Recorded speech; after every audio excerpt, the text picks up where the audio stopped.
Hello friends, जय जगन्नाथ। एक क्षुद्र भिडियो रे आपनकु स्वागत जणाऊ। आसंतु जानिबा एई दशहरा परठारु केउ चारोटी राशि मानकर भाग्य परिवर्तन हेबो एवं तांकर अनेक दिनरु अटकी रहिथिबा अनेक कार्य मध्य किपरि भाबरे पूर्ण हेबो। स्वयं दुर्गा माँ प्राय 150 वर्ष परे एही राशि मानक उपरे विराजमान हेबे एवं तांकर अनेक दिनरु अटकी रहिथिबा कार्य मध्य पूर्ण हेबो। ଏହି ଚାରୋଟି ରାଶିମାନଙ୍କ ମଧ୍ୟରୁ ଯାହାର ବି ଦେହ ଅସୁସ୍ଥ ଥିବ ତାଙ୍କ ଦେହ ଏହି ଦଶହରା ପରଠାରୁ ସୁସ୍ଥ ହେବାକୁ ଲାଗିବ। ତାଙ୍କର ବୈବାହିକ ଜୀବନରେ ମଧ୍ୟ ସୁଖ ସମୃଦ୍ଧି ଫେରି ଆସିବ। ସେମାନେ ଶିକ୍ଷା କ୍ଷେତ୍ରରେ, ବ୍ୟବସାୟିକ କ୍ଷେତ୍ରରେ ଏବଂ ଅନେକ କ୍ଷେତ୍ରରେ ମଧ୍ୟ ସଫଳତା ହେବେ। ସ୍ୱୟଂ ଦୁର୍ଗା ମା ଏହି ଦଶହରା ପରଠାରୁ ସେହି ରାଶିମାନଙ୍କ ଉପରେ ବିରାଜମାନ ହେବେ। ଏହି ଦଶହରା ପରଠାରୁ ଅନେକ ଗ୍ରହମାନେ ମଧ୍ୟ ସେମାନଙ୍କର ନିଜର ଗ୍ରହ ପରିବର୍ତ୍ତନ କରିବେ। ଏହାପରେ ସ୍ୱୟଂ ଦୁର୍ଗା ମା ଏହି ରାଶିମାନଙ୍କ ଉପରେ ବିରାଜମାନ ହେବେ। ସେମାନଙ୍କର ଅଟକି ରହିଥିବା ଅର୍ଥ ମଧ୍ୟ ଆସିବାକୁ ଲାଗିବ ଏବଂ ବିଦେଶ ଯାତ୍ରା ମଧ୍ୟ ସଫଳ ହେବ। ସେମାନେ ସମସ୍ତ କ୍ଷେତ୍ରରେ ମଧ୍ୟ ସଫଳ ହେବେ ଏବଂ ବ୍ୟବସାୟିକ କ୍ଷେତ୍ରରେ ମଧ୍ୟ ଅନେକ ଅର୍ଥ ଅର୍ଜନ କରିପାରିବେ। ସେହି ରାଶିଗୁଡ଼ିକ କ'ଣ ଆସନ୍ତୁ ଜାଣିବା। ସେହି ରାଶିଗୁଡ଼ିକର ନାମ ହେଉଛି ବୃଷ, କନ୍ୟା, କୁମ୍ଭ ଏବଂ ତୁଳା।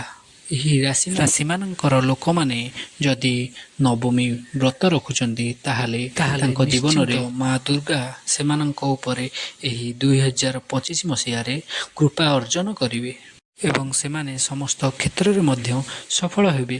ଯେଉଁ ଛାତ୍ରଛାତ୍ରୀମାନେ ପାଠ ପଢ଼ୁଛନ୍ତି ସେମାନଙ୍କର ପାଠପଢ଼ାରେ ନିଶ୍ଚିନ୍ତ ମନ ଲାଗିବ ଏବଂ ଯେଉଁମାନେ ବ୍ୟବସାୟିକ, ଶିକ୍ଷାଗତ କାର୍ଯ୍ୟ ଏବଂ ଅନେକ ନାନାଦି କାର୍ଯ୍ୟ କରୁଛନ୍ତି ସେମାନେ ନିଶ୍ଚିନ୍ତ ସଫଳ ହେବେ। ଏହାଦ୍ୱାରା ଆମ ଦୁର୍ଗା ମାଙ୍କର କୃପା ଏହି ଦଶହରା ପରଠାରୁ ଏହି ରାଶିମାନଙ୍କ ଉପରେ ନିଶ୍ଚିନ୍ତ ଅର୍ଜନ ହେବ। ସେମାନଙ୍କର ଅଟକି ରହିଥିବା ଅର୍ଥ ଏବଂ ଅନେକ ନାନାଦି କାର୍ଯ୍ୟ ମଧ୍ୟ ଏହି ଦଶହରା ପରଠାରୁ ଧୀରେ ଧୀରେ ସମ୍ପୂର୍ଣ୍ଣ ହେବାକୁ ଲାଗିବ।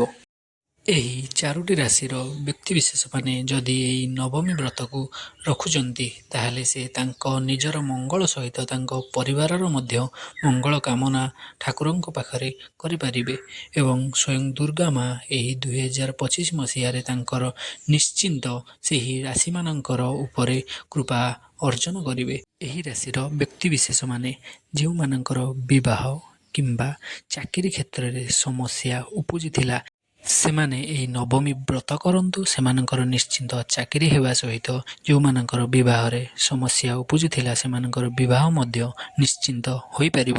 ଏହାକୁ ସମସ୍ତ ରାଶିର ଲୋକମାନେ ମଧ୍ୟ କରିପାରିବେ। ଏହି ବ୍ରତ କରିବା ଦ୍ୱାରା ସମସ୍ତଙ୍କର ମଧ୍ୟ ମଙ୍ଗଳ ହେବା ସହିତ ସମସ୍ତଙ୍କ ପରିବାରର ମଧ୍ୟ ମଙ୍ଗଳ ହୋଇପାରିବ।